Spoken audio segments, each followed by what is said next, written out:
2,80,000 కోట్ల అప్పు చేసిండు కేసీఆర్. చేసి ఏం చేసిండు? 73,000 కోట్ల రూపాయలు 70 లక్షల రైతుల ఖాతాల్లో 11 సార్లు రైతు బంధు రూపంలో వేసిన నాయకుడు కేసీఆర్. ఎస్, కేసీఆర్ గారు అప్పు చేశారు.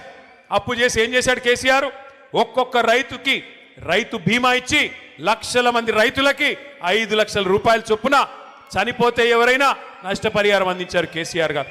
ఎస్, కేసీఆర్ గారు అప్పు చేశారు. 9.5 ఏళ్ళు ఒక్క ఉచిత కరెంటు కోసమే వ్యవసాయానికి 50,000 కోట్ల రూపాయలు ఖర్చు పెట్టింది కేసీఆర్ ప్రభుత్వం రైతన్నల కోసం. ఎస్, కేసీఆర్ గారు అప్పు చేశారు. 2 దఫాలుగా ₹1,00,000 చొప్పున రుణమాఫీ చేయడానికి 28,000 కోట్ల రూపాయలు వెచ్చించింది కేసీఆర్ ప్రభుత్వం. ఎస్, కేసీఆర్ గారు అప్పు చేశారు 2,80,000 కోట్లు.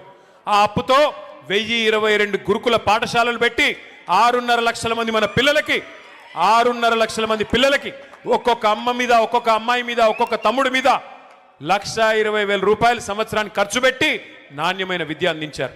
ఎస్, కేసీఆర్ గారు అప్పు చేశారు. చేసి ఏం చేశారు? 15 లక్షల మంది ఆడకూతురులకి ₹1,00,000 ఇచ్చి కళ్యాణ లక్ష్మి పేరుతో, షాదీ ముబారక్ పేరుతో వారి పెళ్లి చేయించారు. ఎస్, కేసీఆర్ గారు అప్పు చేశారు. 32 జిల్లాలుగా తెలంగాణను మార్చి 32 కలెక్టరేట్లు కట్టారు. 32 కలెక్టరేట్లు మాత్రమే కాదు, 5 మెడికల్ కాలేజీలు మాత్రమే ఉన్న తెలంగాణలో 32 మెడికల్ కాలేజీలు పెట్టిన ఘనత, 32 నర్సింగ్ కాలేజీలు పెట్టిన ఘనత మన నాయకుడు కేసీఆర్ గారిది. ఎస్, కేసీఆర్ గారు అప్పు చేశారు. అప్పు చేసి ఇంటింటికి నల్లా నీళ్ళిచ్చే మిషన్ భగీరథ కార్యక్రమాన్ని 40,000 కోట్ల రూపాయలతో కట్టారు.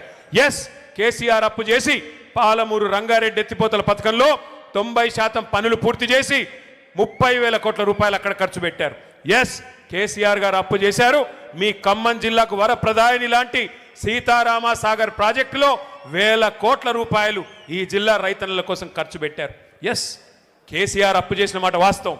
కానీ కేసీఆర్ చేసిన అప్పు మన భవిష్యత్తు మీద పెట్టిన పెట్టుబడి, తెలంగాణ పిల్లల కోసం పెట్టిన పెట్టుబడి, తెలంగాణ రైతుల కోసం పెట్టిన పెట్టుబడి తప్ప కేసీఆర్ గారు మీలాగా దోచుకోలేదు. మీరేం చేస్తున్నారు 2 ఏళ్లలో చెప్పండి?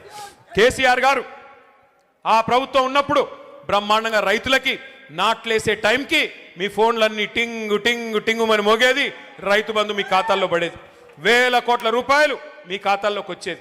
కానీ ఇవాళ 1,000 కోట్ల రూపాయలు టకీ టకీమని పోతున్నాయి. ఎక్కడికి పోతున్నాయి? ఎక్కడికి? ఢిల్లీకి పోతున్నాయి. రాహుల్ గాంధీ గారికి సామంతరాజులు కప్పం కట్టకపోతే పోస్ట్ ఊస్టింగే కదా.